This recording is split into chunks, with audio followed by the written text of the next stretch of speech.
What's up guys, Damian here, welcome back to the channel. So we talk about money quite regularly on this channel, and I often get asked how much you should charge for certain gigs, which is a very, very difficult question to answer because it depends on so many variables. What you're playing, where you're playing, who you're playing for, what city, what country you live in. There's so many variables that make it harder.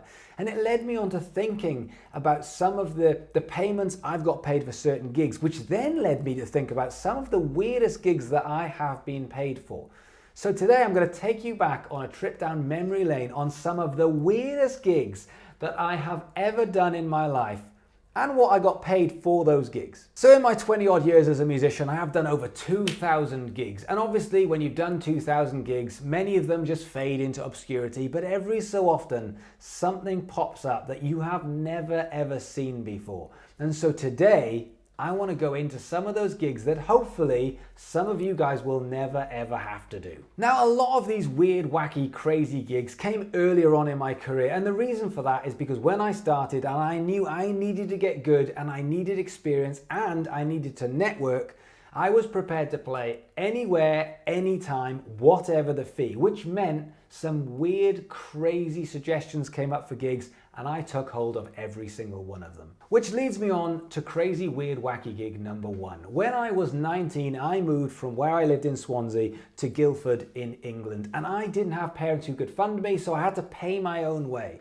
And I was determined to do this via playing the bass. So I took on any gigs. And one of those gigs, one of the most important gigs that funded me through college, was playing on the boat that took you from England to France, Dover to Calais, every weekend. And the way the gig would work is we would arrive, just myself and another guy in a duo with backing tracks. We would arrive at the port, we would jump on the boat and we would be on it for 3 days. We'd get there on Friday afternoon and we would leave Sunday night. And the contract was that we had to play for 7 hours every single day. So the boat, well, the ferry, would travel backwards and forwards, England to France, backwards and forwards, probably about 20 times a day. And we were contracted to play for 7 trips, 7 hours pretty much, backwards and forwards. But we got so bored on that ferry every weekend that we would do extra shows. We would probably do 9 or even 10 hours because it was more fun being on stage playing than it was in the hull of the ship, in the bottom of that ship where we had our cabin quarters,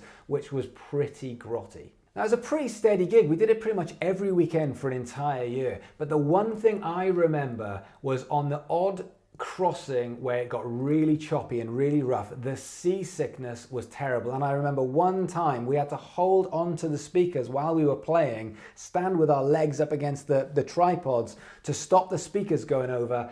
Everyone was throwing up, and I remember there was a toilet backstage, so that the dressing room door was right behind the stage, and we managed to get through this crossing. We played. I remember putting my guitar flat on the floor so it couldn't go anywhere, running backstage, opening the door, shutting it, going to the toilet and starting to puke, only to turn around and realize that the door was opening and loads of people were watching me hurl into this toilet. So how much did we get paid for up to 10 hours playing a day? Well, it came as a contract over a weekend. We got paid £300 a weekend to split between both of us. So I got paid 150 quid a weekend. Worked out roughly about £60 a day for me to play 7 hours a day. But what it did do is it paid for me to go to college, and playing 8 or 9 hours a day live, I feel like I got a lot better in that year. Weird and wacky gig number 2, which was a contract of 18 stadiums in a 6-month period with Sky Sports. So Sky Sports, obviously the massive big channel, they paid us to play in between rugby and football matches in that kind of half-time or sometimes in the lead up to that game. So over a period of 6 months, we play stadiums which range from, in the UK, from Swansea, which was very close to my heart. We played Blackburn Rovers, we played Leeds, and the biggest one we did was Newcastle. It was 40,000 capacity. It was 40,000 people in there, and we had to go on and we had to play for 15 minutes. And the things I remember is, when you play a stadium normally and you're at the back, not in the middle, but you're at the back and everything's mic'd up, you really give it some welly. Whereas when you play on a sports field and everything's been mic'd up with literally normal microphones, you are playing at bedroom levels. It's the weirdest thing, because if you hit that snare with a rim shot, it will go out to the stadium and it will reverberate around, and the echo is crazy. But because you've got literally 2 minutes to get on that stage and set up and start playing, and there'll be someone right in front of you that will give you a 10-second countdown, and no matter where you are in that song, it means we're coming out of commercial, you need to finish that song. So you'll be playing a song and you'll see the person do this, and you start looking around thinking, we're halfway through a verse, and you just have to come to a stopping point and literally everything goes dead, and then the presenter will literally be right in front of us and start talking. It's the weirdest gig. 18 of those we did in 6 months. So much fun. How much did I get paid for playing 18 stadiums in 6 months? Well, petrol money. That's what we got. We got 200 quid petrol to get us from our home to each one of these. Now you're thinking, that's ridiculous. Why would you take on that gig? Because it made hundreds of thousands of pounds. Because when we did it, in order to then sell the band and other bands, we got to say, oh yeah, we've just done 18 stadiums. And at that point, everyone just goes, we'll take it. We'll take that band. And we were selling gig after gig after gig. And that is the power of free. Number 3, and this is probably, I think probably in my opinion, the weirdest gig I've ever done.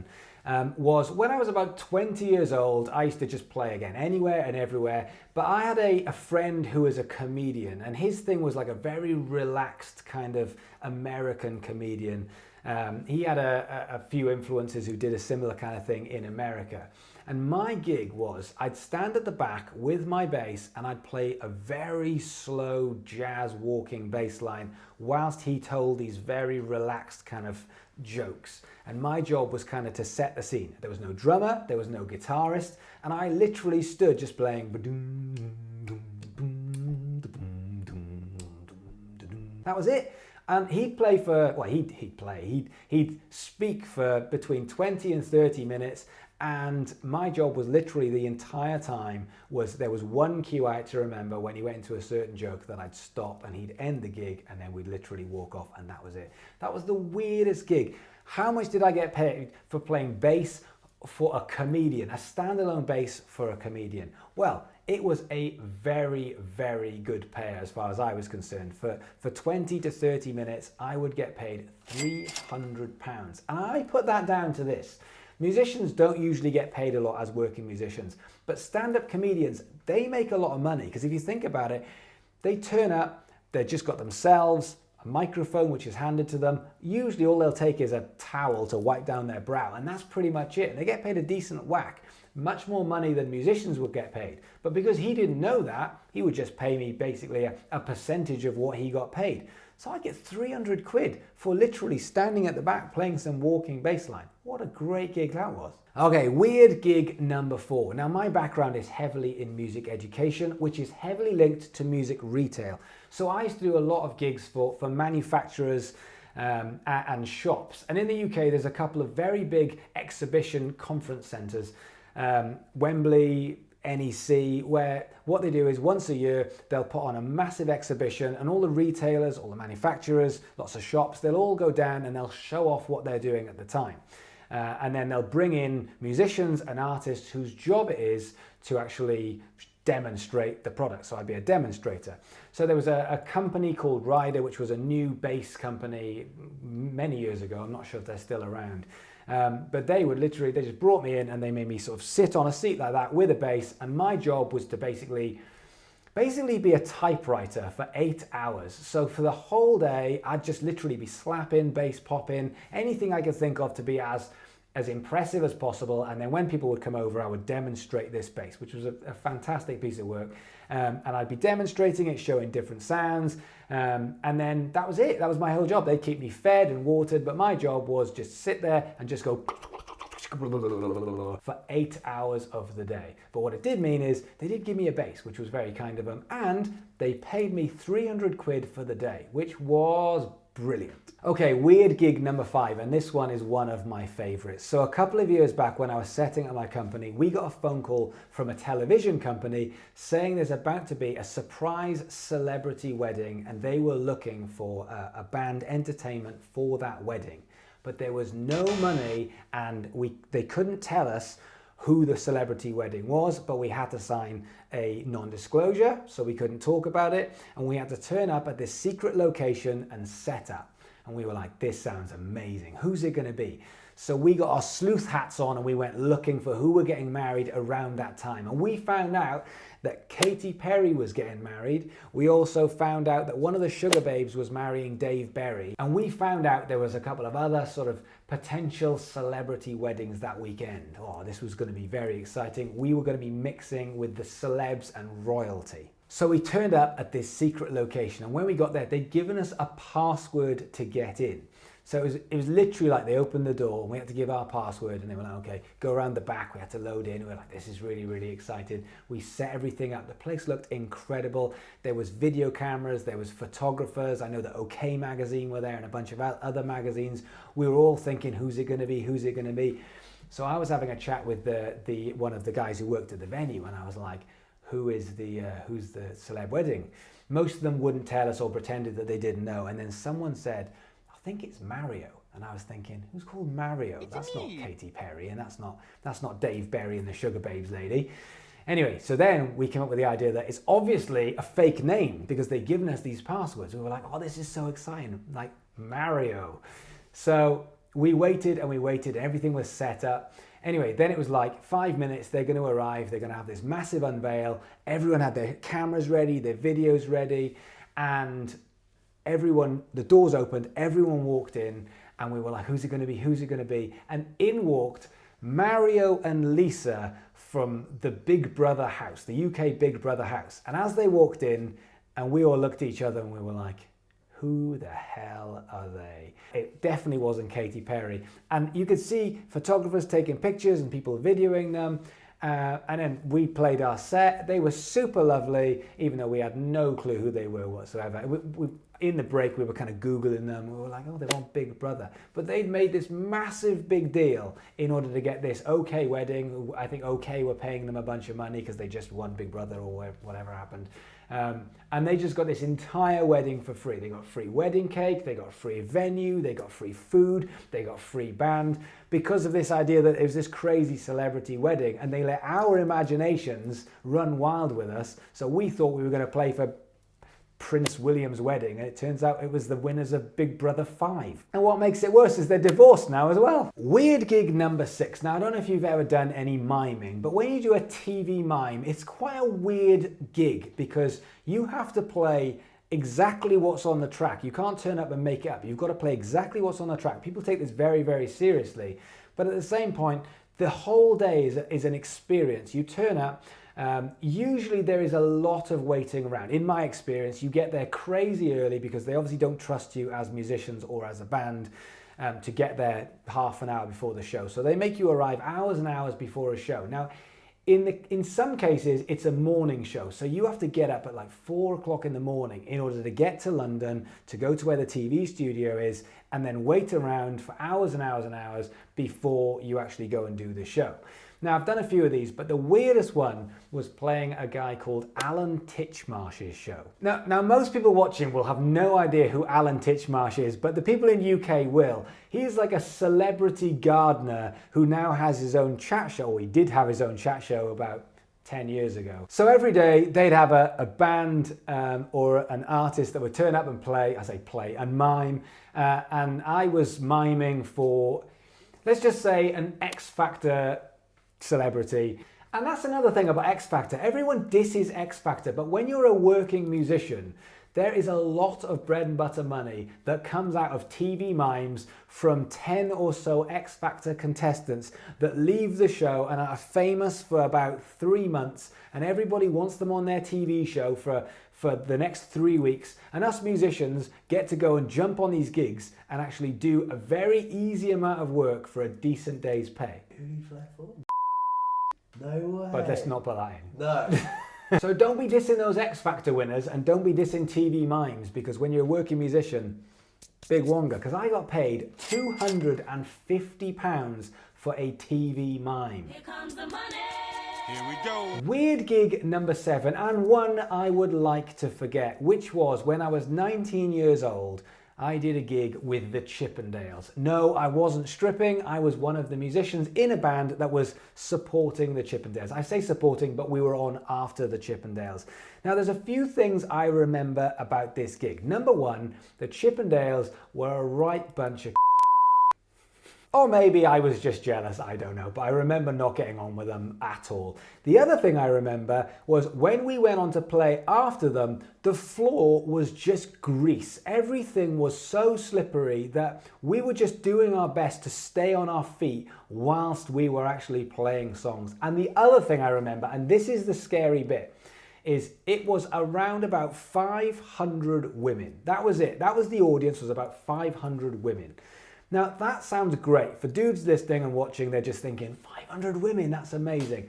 But if you've got no dudes in the audience and it's just women, I can promise you that that is the most terrifying audience that you will ever play. Apart from grabbing and hands and just rowdiness, when you put a load of women into one area and plow them with alcohol, it is the most terrifying experience because they turn into animals. And I remember walking on that stage and within the first minute of the first song, just thinking, I just want to go home. I just want to leave. I just want to go home. So how much did I get paid for playing a gig with some naked, greasy men? Well, it was an originals band, so nothing. As usual, you guys will know the story. You'll play anywhere and everywhere, and it was an audience, so we went and played. I got paid nothing. Weird gig number 8, prison. That's right, I went to prison. Nope, I didn't go to prison for doing anything wrong. I went to prison to teach some inmates to play bass. And I remember thinking, this is going to be awesome. Right up to the point where I was standing at that big metal iron gate, and they were about to let me in, and all of a sudden, the fear of God came into me. I started getting really scared that I was about to walk into a prison holding 2 bass guitars. And I remember going in and they escorted me into this little room and I met a bunch of guys, and it was some kind of day thing that they were doing, day workshop about musicians. Luckily, there was a guitarist with me as well, and I was over one side of the room, they were the other.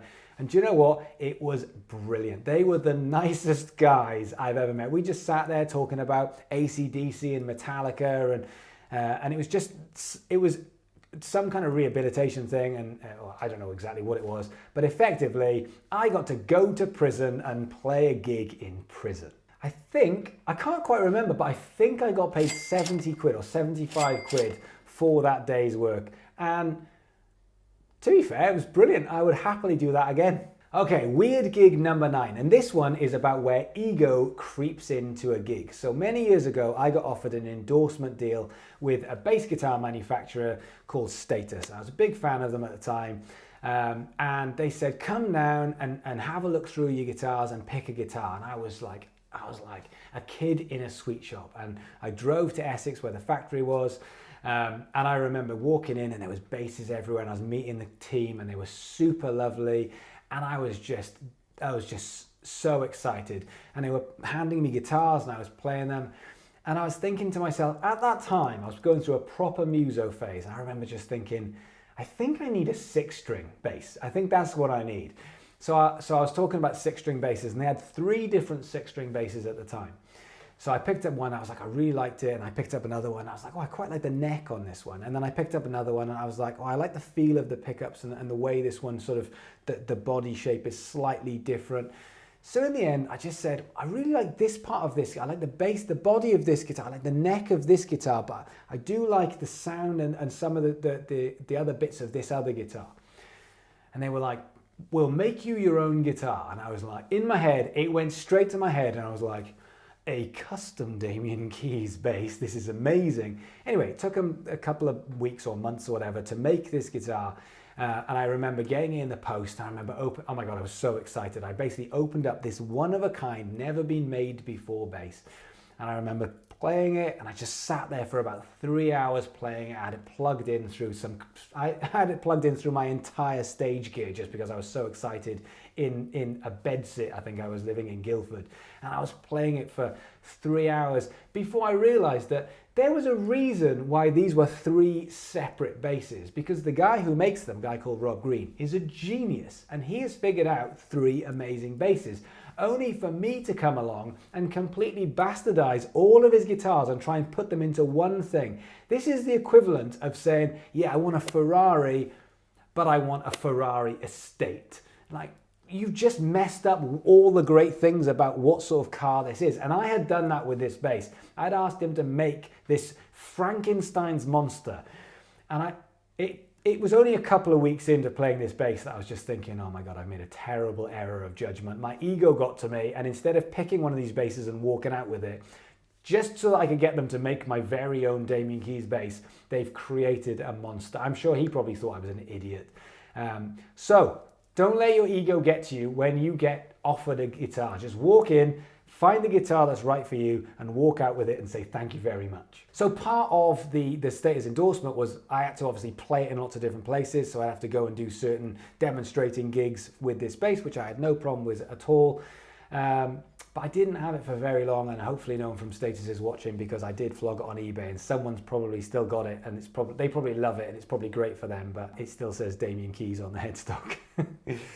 And number 10, not so much a weird gig, but probably the easiest gig that I have ever done in my life. A couple of years back, I was contacted by a friend of mine who's a producer, said he needed me to come in the studio and play bass on a track. No problem at all. Grabbed my guitar, jumped on the train, went straight up there.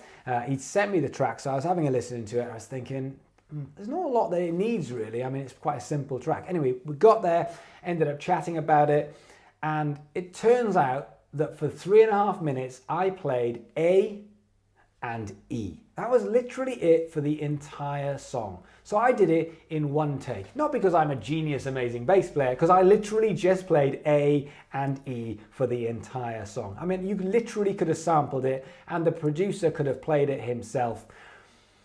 But I played it and I got paid 500 quid. 500 quid, literally, for A and E for 3 minutes. I mean, they even offered to pay me my train fare, and I was like, dude, honestly, it was 20 quid, I'll be fine. And after that, we went out of some food, and I went home feeling A, kind of quite clever, and B, like I might have ripped him off a little bit at the same point. So one thing this video has taught me, and hopefully showed you as well, is every gig isn't a $10,000, £10,000 gig, and every gig isn't a 50,000 capacity stadium. As a working musician, you play all sorts of gigs all over the place just to keep that mortgage being paid, just to keep the food on the table. And sometimes you get amazing gigs, and sometimes you get terrible gigs. But on the whole, most of my weirdest wacky gigs, I got paid somewhere between 100 and 500 quid for a gig. So if you can do me a favor, if you can like, and more importantly, if you can subscribe and you can come and be a part of this community, because I'm so proud of what we're building, and I'm so proud every day of hearing from musicians like yourself on what you are up to. So come and be a part of this community, and I will see you guys tomorrow.